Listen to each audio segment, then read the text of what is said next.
We have with us here today Ms. Aruna Roy, one of the leading lights in the NGO movement in this country. She has done some remarkable work for this, in the NGO sector, for the people, for the ordinary people. She has pledged her life for the sake of ordinary people.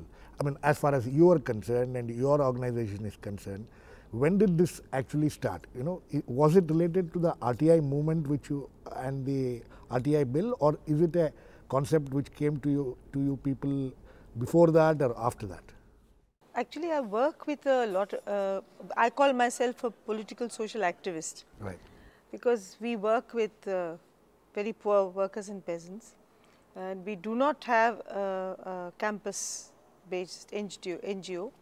All of us, we are about 20-25 of us. We draw minimum wages as honorarium, and we try and live and work with very simple tools, because we feel that the politics of corruption or politics of honesty, if you like, and the politics of people's involvement in all these issues bargains for ethics. And in this country today, ever since Gandhi, but there is what sells is simplicity, it's sadhgi.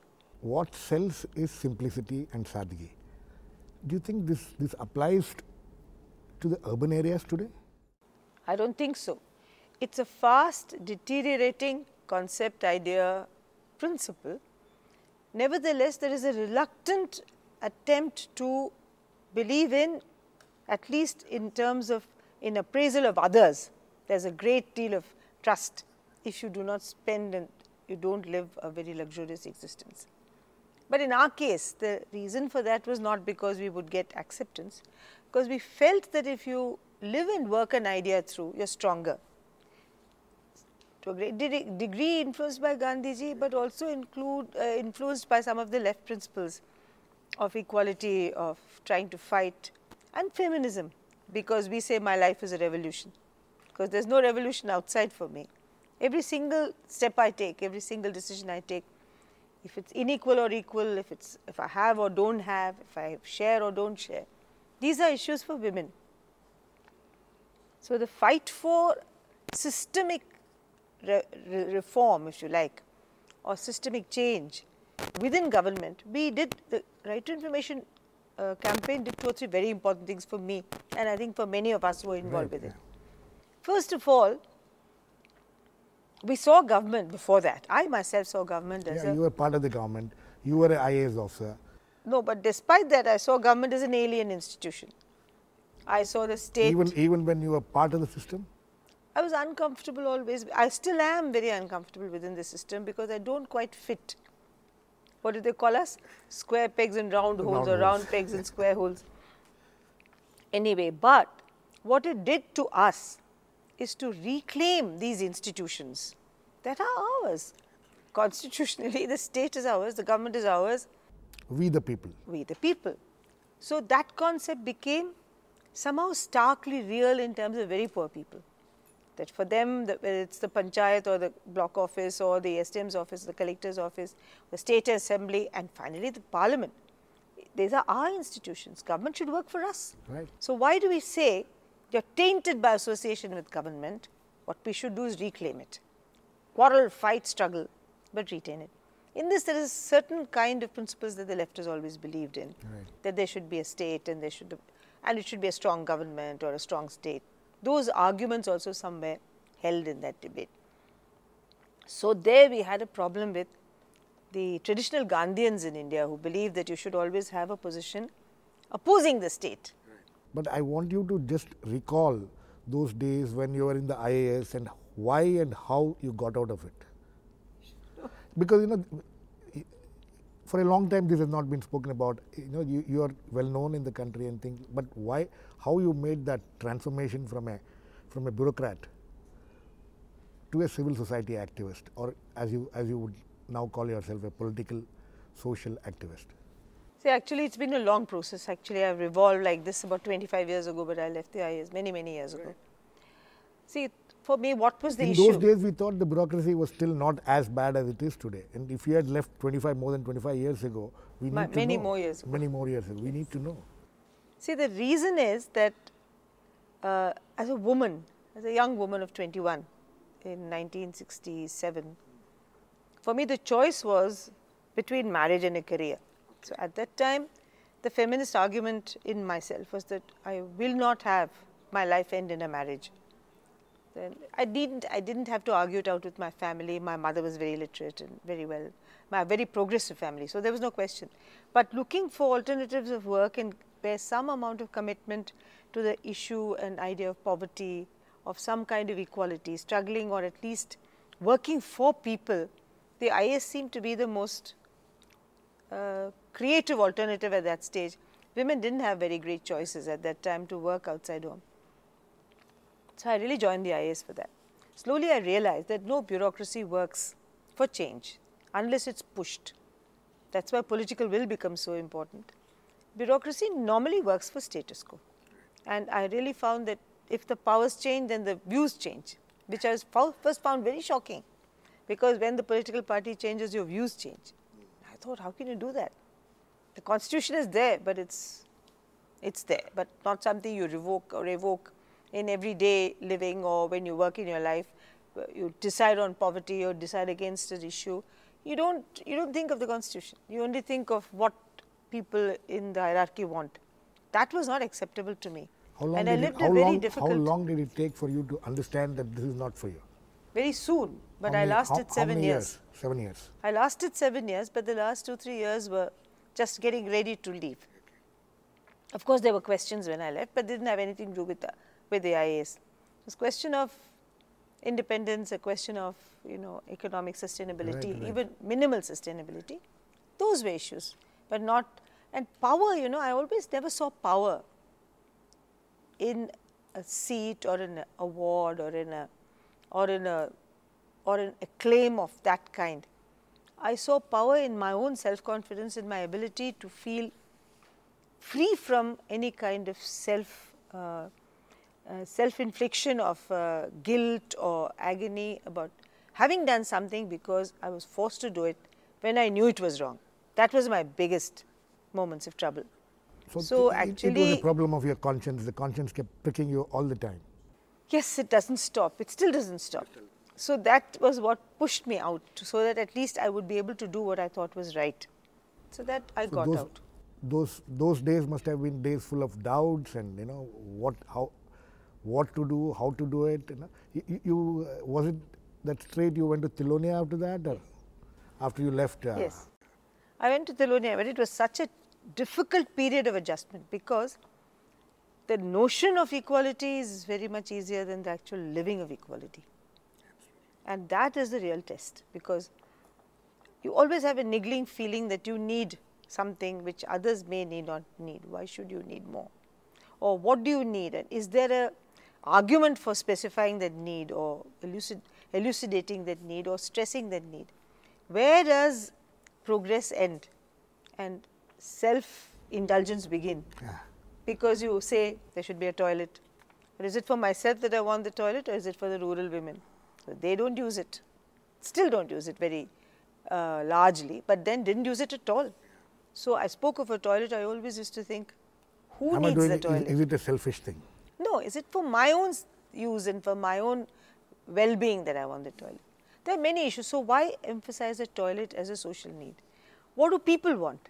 So that took me into the whole realm of what people want. And actually, Right to Information was born out of that kind of understanding. The preoccupation with MG and REGA, it's of course MG, NREGA and RTI have been older issues. Right. We don't claim that we are the first. Only thing is we brought it into focus again. And the MG and REGA was also born out of a consistent demand from people that they want to work and live with dignity. And if possible, not migrate in different seasons. No, it stopped many things. Actually I used to find that most of the people who were Dalits, workers, used to leave the village villages for 6 months to the year. Right. And there were women who couldn't conceive, or when conceived they couldn't keep their babies, children who never went to school. There were so many attendant social indicators that were bad because of the fact that you didn't stay in one place. Yeah. But the idea of corruption and arbitrary use of power is starkest, I think, when you live close to the ground.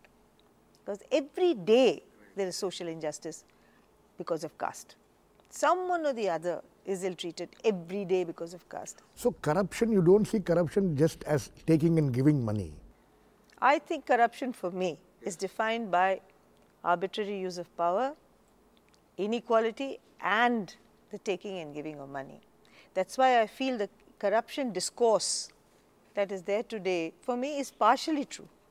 That I would go far beyond this in my corruption debate. Like what? I would say that it's even policy, where you know a certain segment of the population benefits a lot and others lose. That inequality for me is also a kind of corruption, if you don't publicly debate it and is mandated. So that's why one other preoccupation, I'll come to it later, is the pre-legislative process for me. But really, to look at corruption in very narrow terms of giving a bribe and taking a bribe is true. That's how it manifests itself, but it's a symptom. It's not the disease. The disease is inequality. The disease is lack of access. The disease is lack of proper governance. The disease is so many other things. That's why Lokpal is important as another tool. Let us move to this situation where you people, Prashant Bhushan, Arvind Kejriwal, all of you were together when you started drafting this bill, or is it even before that? No, we are all at different stages. Prashant joined us in the drafting process in 1997. What happened was that we started this information demand in central Rajasthan. Prabhas Joshi, Ajit Bhattacharya, Justice Sawant, Kuldeep Nayyar, Nikhil Chakravarti all got involved in the campaign at that time, came to that town called Biawar. Then in 1996, Prabhas ji and Kuldeep ji and all said that you need a campaign to do the advocacy and the law. So the advocacy and the law began in Delhi in a formal sense in August 1996. Before that, there was a meeting in Lal Bahadur Shastri Academy where Harsh Mandar and Mr. N.C. Saxena called a small meeting to discuss how the legislation should take place. Both of them were still in the IAS at that time? Yes. Yeah. They were director and course director. That's interesting. But Harsh is a great advocate of the marginalized and the poor, and NC is also a great sympathizer of issues of inequality. So they said, you use this space. Whole group of us went. There were lawyers, there were social activists, there were others, journalists, we all went.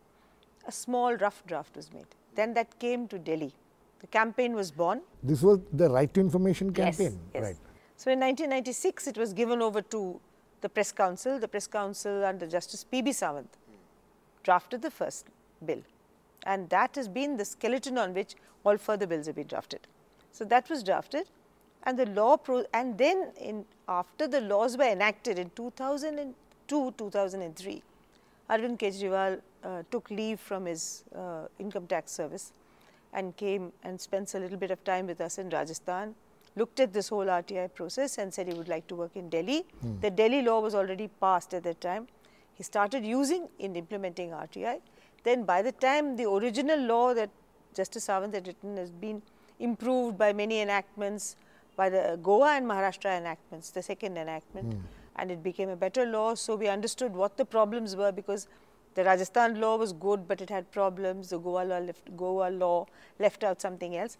And one line, which is very significant, which relates to even our struggles later on and even today, we were wondering what should be the negative and positive list in Mussoorie. When Dr. N.C. Saxena came and said, what are you squabbling about? We said the positive and the negative list. He said, well, it's very simple. Representative we send to Parliament or a representative we send to Assembly. They are only our representatives. So what they can see, we can see. So we have an override, even in the 2005 Act, saying what an MP or an MLA can see, the common citizens can see. So this formulation is fantastic. That is the foundation principle of the Act. One of the principles of the Act, there were others. So all these principles came together and the law was made. The trouble with the... Another thing which I want, this Right to Information campaign was born out of the concerns about corruption? No. No? It was born out of a non-payment of minimum wages. Okay. For poor workers. So corruption was not an issue? No, that was non-payment of minimum wages. When we went and said, why don't you pay us our wages? They said, you don't work.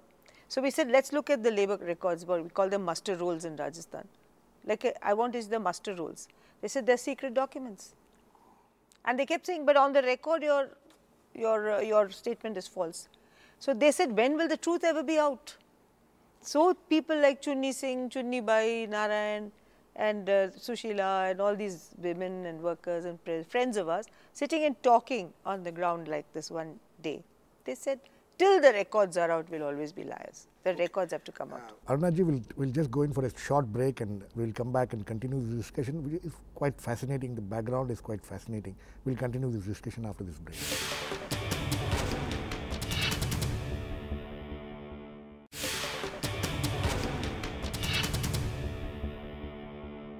Welcome back with Aruna Roy.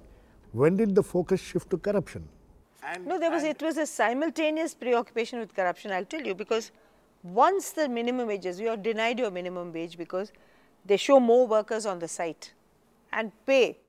So, and most of the workers don't come to the work site. A lot of money is being pocketed by people. It's always corruption, but it was a systematic parallel which ran through. But it was not a fight directly against corruption, it was accessing rights. In the accessing of rights, corruption always plays a role. What about this Lokpal bill? When did this, I am told that all of you were together when this whole drafting of the Lokpal bill also started. Actually, the sequence is last year, because a lot of our RTI activists were getting killed, the National Campaign for People's Right to Information has a working committee. So the working committee met in Delhi in the Nehru Memorial Library to look at how we could resolve this very, very tricky issue, because it's an accountability issue. It's also a whistleblowers issue. So we were trying to look at the whistleblowers law, which we think is a pretty bad law. So we thought it should be reviewed and we should find out how we can improve the law. At that time, Arvind Kejriwal was given the convener's job of looking at it in a small subgroup to look at whistleblowers and also other legislations, subsidiary legislations, which were very important to get accountability systems. From there, he didn't actually work very much on the whistleblowers, but I think he worked a lot on the Lokpal, and then he formed the IAC. So there was no actually collaboration between you people, NCPRI, and people like Arvind Kejriwal and Prashant Bhushan in formulating this draft law. The draft was formulated by Arvind Kejriwal. Draft of the Lokpal bill. Of the Lokpal bill, and he placed it for discussion. Not even the draft, sorry. Before he placed the draft, there was just a discussion in the India International Center. Too many institutions into the Lokpal because it might get too large and unwieldy. There was no real quarrel about the covering of the coverage of the Lokpal. We believe the judicial accountability should be established. The only question was, should it be under a part of the Lokpal or not? Part of the Lokpal bill, or the judicial accountability and standards bill should be strengthened and must be given more teeth and kept. So the argument for separate bodies became stronger. I don't know, I may be wrong, but as an erstwhile civil servant, I always felt that large bureaucracies have a tendency to be more corrupt than smaller bureaucracies. And this was a bureaucracy, setting up all these institutions. Absolutely. I always have a kind of a reaction to setting up institutions, because I feel all institutions have the same sets of problems. I remember, because the people will be the same. We can't get people who are different from what we can find for other sets of, whether government officers or whatever it is. So where they said one institution, we said multiple institutions, and we also said that there was a circularity between the judicial accountability systems that they proposed under the same Lokpal, the Lokpal being supervised by the judiciary and the judiciary being supervised by the Lokpal. So we said there will be circularity and there will be collusion. And the judges argued that there will be, the independence of the judiciary will go. So while they said judicial standards and accountability must be maintained, it shouldn't become part of the process where the judiciary and the legislature and the executive are also involved, and it will be total collusion. They all argued that the separation of powers, constitutional separation of powers, must be maintained. But Kejriwal, Prashant Bhushan had a different view. They felt it should be under the same institution. So was that the reason why this you broke out? We didn't break away. We tried to get to a consensus, and we talked about all this as a possibility. So on the 3rd of April, we had a meeting. 3rd of April this year? Yeah, in the Nehru Memorial Library again, trying to get to one common consensus so that we could at least fight, we could compromise. So we said, okay, where will you compromise? What can we compromise? And what are your non-negotiables and what are our non-negotiables? We seemed to arrive at some kind of consensus, seemed to. And then on the 4th, we had persuaded the National Advisory Council to take up this, I had persuaded. Right. They had agreed. So on the 4th, we had a meeting in which Justice Hegde was also there. All the members of the IAC came either on the first day or the second day. And then we decided that we still didn't come to a conclusion. So on the 4th, again, Arvind Kejriwal was asked to put all the modified principles together so that we could see what was happening. Then on the 5th, they started the agitation. So where did Anna Hazare come here? Anna Hazare was part of IAC. We weren't part of the India Against Corruption because MKSS. India Against Corruption was, when did it? Last October, November sometime. So you people didn't have anything to do with Anna Hazare even during those periods, those 6 months between October and April? No, you see, we didn't join India Against Corruption. You didn't? Because why? MKSS didn't join Mazdoor Kisan Shakti Sangathan, which is my parent body. Right. We didn't join because we don't believe that religious institutions should be part of political processes. Which is a religious institution? There was Baba Ramdev and there was Art of Living, both of whom we see as religious institutions. Right. So we thought that they shouldn't be part of it, and we have a problem of combining religion with politics, and they were also institutions which believed in one religion. So it was a big problem for us. Right. So we said we can't join India Against Corruption because of the composition of the organizing committee, and the inception was by these people. We were not consulted at that time. So we thought we couldn't. So we said. When India Against Corruption was launched or thought of or being planned, you people were never consulted? No, we were asked to join. Oh, you were invited to join? Yes, but we didn't. Okay. So then we said we'll collaborate in the law making process, but we can't be members of the India Against Corruption. So that was our position, and that's why we didn't join the Jantar Mantar Dharna as well. Okay. For us, that map behind Anna Sahab was also very evocative of a particular political ideology, religious political ideology. You're talking of the rightist Sangh Parivar ideology. Anyway, it was an extreme Hindu ideology, that map, and all that was symbols. I mean, they may not have been, it could have been modified. But those symbols also evoked for us the fact that it then projected a bias.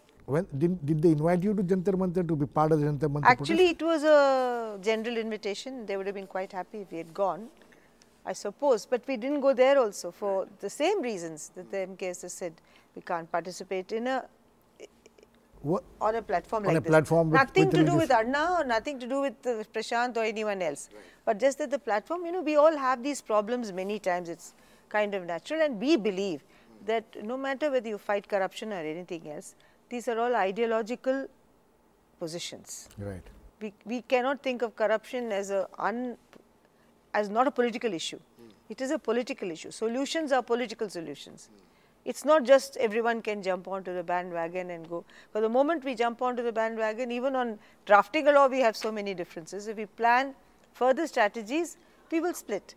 So it's better to have an ideological tethering to it. So religious institutions, even if all religious institutions had been there, of all denominations, we would have had problems. It's not just that it was a Hindu. Anything particularly against the Hindu group, but any religious organizations, we feel that there is a conflict of interest. So we feel it's best if politics is without an overlay of religion, and religion is a private relationship. It's a secular state. The state is no religion. So we keep religion out of our political work, is what we believe. So Annaji will take another break and we'll come back.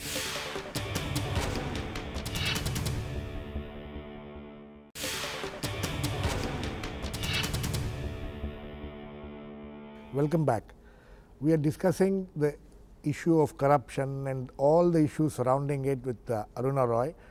Arunaji, you spoke about, you were just telling me about how you people kept out of India Against Corruption for the reasons that there were organizations with religious tint in it. Was there no other differences? were there no other differences between the what India Against Corruption was talking about as far as the Lokpal was concerned and what No, you we people? said we would collaborate with the forming of the bill. There were differences, but that we saw as a technical When was the legal exercise. when did it reach a point where you stopped even discussing the bills and you came out with your own bills? It was actually post the April agitation. Because there was a statement made from the podium that all those who disagreed with this particular bill were against this bill were for corruption. For corruption. So we thought if you take such a narrow view of any law, there's nothing we can do. Then the joint committee was formed. Right. NAC stopped working with this. And I would like to come to this NAC thing because NAC had been thinking and discussing about this issue, and you people were on the verge of, discussing a draft bill, right? No, we took the Jan Lokpal bill, and we discussed the Jan Lokpal bill, and we only wanted amendments in the Jan Lokpal bill. We didn't take the government bill. You didn't take the government bill, nor did you people have your own draft at that point of time. No, we didn't even do that. We said we'll take this bill and make it the basis for our discussion. Only wanted amendments in the Jan Lokpal bill. So, the way the NAC, withdrew itself from this whole thing, from this whole business of Lokpal and, even looking at this Jan Lokpal bill, it looked as if you people have been upstaged by India Against Corruption. No. Or the NAC, what was the mood in the NAC when you withdrew like that? No, but there was, when we read what was happening and when you read the statement that the NAC is no more going to take up this issue because those people are taking up, okay, let them take it up. What was it felt as if you people were forced to actually I'll tell you what it was. Yeah. It was a very simple reason. The joint committee was formed by the government. There were cabinet ministers in the joint committee. Whatever our views may have been on the joint committee, there were cabinet ministers, and these were self-appointed people in the civil society group. Then the NAC's role was finished because we had a pre-legislative process. Once there was a government body looking, because whatever they may call themselves, once the joint committee was formed, it was a government committee. So the government committee was looking at a bill, then the NAC role was finished. So you see So we stopped it. So there was a lot of conflict between the government and the NAC on this. Then. No, there was no conflict. No, but the role, you can't have two pre-legislative processes within the overall government system at work, because NAC is a government advisory council. So on social policy issues. So you can't have two drafts emanating from the government. So it was decided that the NAC would drop the issue. So, we will coming to the specifics of the bill, just two, because on this whole differences and things, enough has been discussed in this country and enough you have also discussed everywhere. The two specific issues which I want to talk about, which your bill also mentions that higher judiciary should come, should be in judges accountability law. The Jan Lokpal bill says judges judiciary should be part of it. The concern is that it conflicts with the basic structure of the constitution. But Prashant Bhushan, Arvind Kejriwal argues that there is no conflict in the basic structure. How do you see, there is a conflict because there is a constitutional separation of powers. But I think that in sheer commonsensical positions that we take, we feel you can't put all of them in the same structure. Arunaji, we need to take a small break. We'll come back.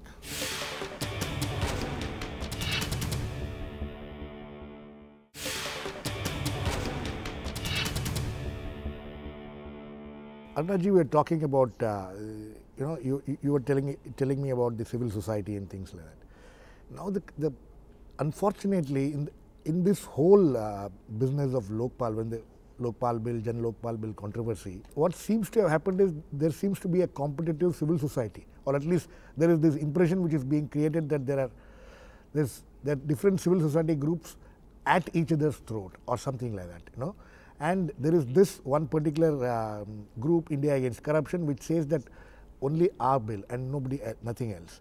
So how do you see this, this conflict within the civil society groups affecting the general atmosphere in this country and the work of people like you? See, what has been very interesting is that till now, there have been different opinions always. Yes. There's been the pro-tiger, the anti-tiger, pro-forestry, pro-animals, Right. always quarreling. There have been the Narmada Bachao Andolan, which has wanted the dam. There have been people like Seva Right. in Gujarat arguing that people should get the water. I'm not talking of multinationals and World Bank. Right. It's always been there. You've had people who say workers' issues are more important. The farmers say no, the farmers' lobby is more important. You take the MGNREG. Right. People are saying we get more wages. Farmers are saying no, our It's labour is affecting going them, away. yeah. So, you know, there are these conflicting interests always in civil society. The discourse that has been perpetuated this time is interesting and rather alarming. Right. The alarming bit is that there has been an attempt to get a conglomerate of people who, as soon as you start saying something other than what a particular group says, tries to shout you down. Right. This is very frightening in a democracy. It's okay, we should be allowed to give our space. It's almost authoritarian. It's gaining an authoritarian tendency. This is like, you know, you have this this cultural people who fight for one cultural hegemony, policing. I'm getting overtones of that. And unfortunately, it spread into media. I couldn't write anything without it being attributed to motives of being either in the NAC Right. or being anti this Right. or pro so and so. A thought was not examined for its implicit content and its explicit content. It was examined only in terms of this polarization. So it's this strange kind of dialogue. For me, an Indian who's always been very proud of this very, very complex discourse that we can fashion and maintain. And with Gandhi, in a sense, left as a legacy to India, that you could really have multiple thought processes, critiques, criticism, differences of opinion. We never became permanent enemies, we shifted around. There were issues on which we were together, issues on which we were not together. The same liberty with which I have critiqued the UID, because I feel I have nothing against Mr. Nandan Nilekani. Right. But I certainly don't like the idea of somebody tracking me, putting me in. We've argued NAT grid, etc., frightening concepts. Putting all this data in the control of one institution, one human being, who might then go mad, is frightening. So these are all issues which are being debated. What is so strange about 2 Lokpals or 3 Lokpals or 20 Lokpals being defined? Why is it that only one group should define it? Exactly. Questions have been asked of us, even in public, in TV interviews. Nikhil was asked yesterday, we supported yours bill. Why aren't you supporting our bill? Yeah. This is, we didn't support, we didn't ask for any that kind of pledging to our bill. The bill evolved over a period of time. There were still some people who critiqued it. They continued to critique it. They remained our friends. They didn't agree with us. Some people thought we were crazy to have this as a focus in a country where there was poverty. They argued with us for many years till they were either convinced or they dropped off and agreed to disagree. This kind of thought policing is for me very frightening. Not about me, I'll fade away, but for the political climate, the culture and the legacy of India. What are we going to leave our children? That if anyone disagrees with us, they are enemies? I always used to laugh at Bush. I used to think that no matter what America is, we never talk like that. But that Bushism is frightening for me. No, but you know, this whole business, but how do you see this, you know, frenzy which has emerged in this country? I mean, all said and done, the number of people, the kind of support which they are getting all over the country, and you know, it is earlier, you know, people said that it's just an urban phenomenon. It's no more, at least in smaller towns also, it seems to have spread. So you see this as a spontaneous movement, or is there an element of you know, managing this movement? No, it's been managed, and then there's been spontaneity. Because if I see something on the television which I think is of great value, I'll join it. But it has been a great management success. And the management success, I heard a friend of mine who was a management he teaches in a management college, who said that in future this will be one of the case studies from which we learn about how to manage, how to sell a brand, Right. which is a social brand. Right. Not soap or toothpaste or anything, but how do you sell a social brand? It's okay. I mean, modern technologies come, they take over. The new media, for instance.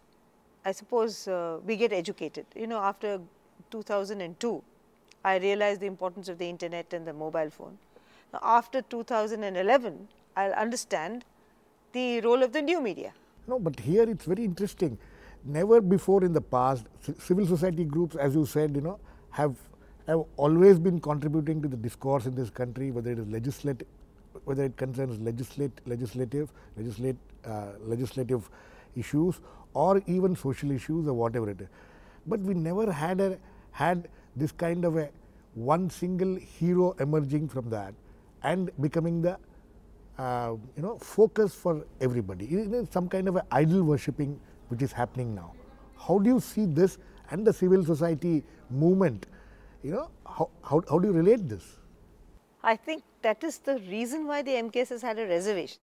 Because you see, if you transfer a religious metaphor to a political campaign, then the relationship that it evokes, they're symbols, and these symbols are very powerful symbols. Yes. What they evoke then is, even the language of trust, of faith. Even now, saying that there is a trust deficit. I've never trusted any government. Why should I trust a government? I have a social contract with the government. Right. It has to deliver. Right. Like I hire a mechanic, he has to repair something that I've hired him for. My government has to look after my well-being in a systematic and set of reasons that are clearly enunciated. Where is the trust? The trust arises, the word trust for me, at least in my vocabulary, in my understanding, arises out of a different emotional and plus intellectual ideological grouping, where the major emotion is, major dominant thing is emotion. Right. Because I trust you. It's a sum of my life with you, or a sum of my life with experiences that I learn to trust. But in a modern democratic state, it's a social contract. So that itself is a problem. So then, no matter, I have great regard for Anna. I've always thought that he's a good man, wonderful person. I have no quarrel with him. But if we shift from a collective leadership to a single person leadership, Right. then it's not a question of just the leadership. You bring in an unsaid statement where you're shifting from a difficult collective democratic setup, and it's always difficult, to a much easier leadership concept where you have one person with whom you look up to and whom you surrender your will, and that person decides and you follow. Is he the deciding factor in this movement? Because you know him, you have interacted with him. Do you think he's the deciding factor in this movement? I can't tell because I haven't participated with them all these days. But certainly he has been projected as the leader. And there are a group of people with him. So whether that is the group which decides or Anna who decides, but there is a group. But Anna is the figure. He has been made a figure. No, but actually Anna Sahab has this phrase, because even when he was sitting on a hunger strike to prevent the amendments, he called it a second freedom movement. That is a phrase he uses. Now that's been repeated number of times, but I think that this country has had a lot of movements. And even the middle class has got involved in movements. I think in the entire, the whole Ayodhya issue, a number of middle class people got involved in the movement. And even in left movements, people have got involved, middle classes got involved. In Andhra, for instance, even the Telangana movement now, so many middle class people have got involved.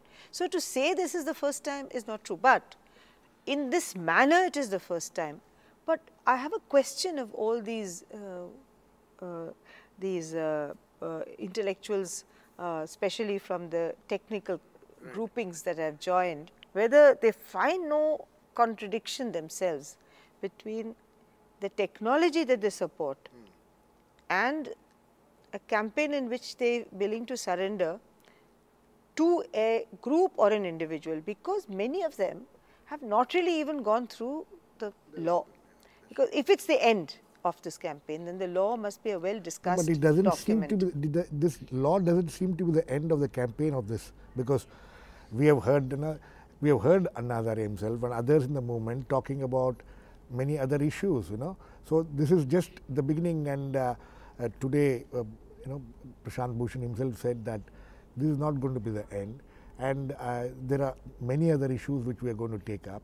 So many other fasts we may see. But coming back to the last issue, because we are running short of time. Finally, I would like you to tell me this kind of coercive methods which are being used. How do you see this harming, the civil society movements in future?